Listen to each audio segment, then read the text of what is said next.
सभी को नमस्कार। बालाजी क्लासेस में आप सभी का स्वागत है। आज दिनांक 29/5/2021 को करंट अफेयर की सीरीज़ लेकर मैं आप लोगों के सामने हाजिर हूँ। सबसे पहले मैं कल का प्रश्न पूछूंगा, वो प्रश्न जो मैंने आप लोगों से पूछा था।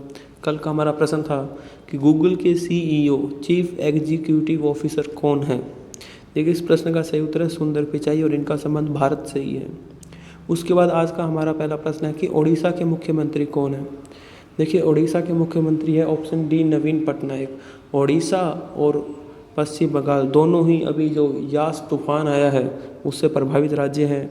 जब प्रधानमंत्री नरेंद्र मोदी ने कल 500 करोड़ रुपए की राहत पैकेज देने की घोषणा की तो नवीन पटनायक का एक बयान आया था कि हम ये जो केंद्र सरकार द्वारा जो 500 करोड़ रुपए का जो राहत पैकेज दिया जा रहा है उसे हम स्वीकार नहीं कर रहे। हम राज्य के संसाधनों से ही हम अपनी जो इस आपदा है इससे हम बाहर निकलेंगे।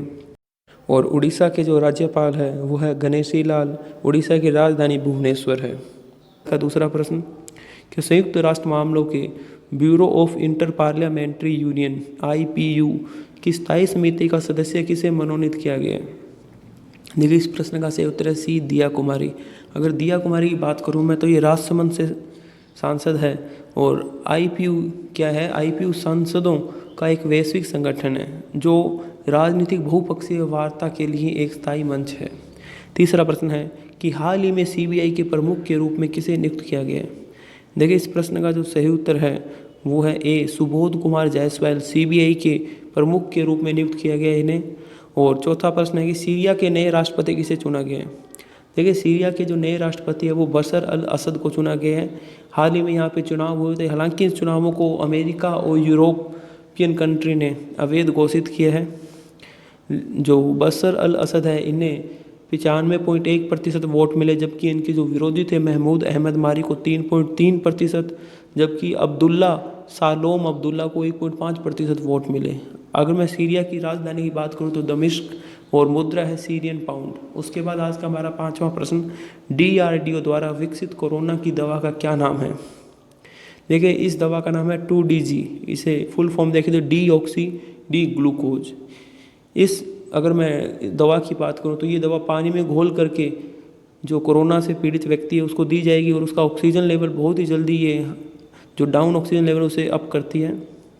इसकी जो एक प्राइस है वो फिक्स किया अभी कल ही DRDO ने 990 रुपये इसका प्राइस फिक्स किया गया है। अगर मैं DRDO की बात करूं तो DRDO की फुल फॉर्म है defence research and development organisation, जिसे हिंदी में हम बोलते हैं रक्षा अनुसंधान एवं विकास संगठन। देखिए, DRDO का गठन किया गया था 1958 में और इसका मुख्यालय है नई दिल्ली में। उसके बाद आज का हमारा छठा प्रश्न कि चौपड़ की 7 हैप्पी वुमेन की सूची में शामिल एकमात्र भारतीय कौन है। चौपड़ की जो 7 हैप्पी वुमेन्स की सूची जारी की है उसमें एकमात्र भारतीय महिला है, वो कौन है। देखिए, इसका सही उत्तर है बी दीपिका पादुकोण। दीपिका पादुकोण एक भारतीय अभिनेत्री है। जो दीपिका पादुकोण के अगर मैं पिता की बात करूं तो वो है प्रसिद्ध भारतीय बैडमिंटन खिलाड़ी प्रकाश पादुकोण। उसके बाद सातवां प्रश्न जो कि आप लोगों के लिए है, इस प्रश्न का उत्तर आप मुझे कमेंट बॉक्स में कमेंट करेंगे कि खुफिया एजेंसी IB के प्रमुख कौन है। इस प्रश्न का उत्तर आप मुझे दोगे। उसके बाद हमारा आठवां प्रश्न है कि लोकसभा के अध्यक्ष कौन है। देखिए, लोकसभा के अध्यक्ष ओम बिरला है और इनका संसदीय क्षेत्र है कोटा।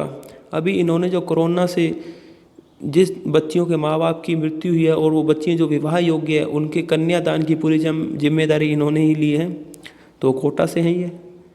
उसके बाद 9वां जो प्रश्न है, किस राज्य सरकार ने कोरोना का इतिहास लिखवाने का फैसला किया है।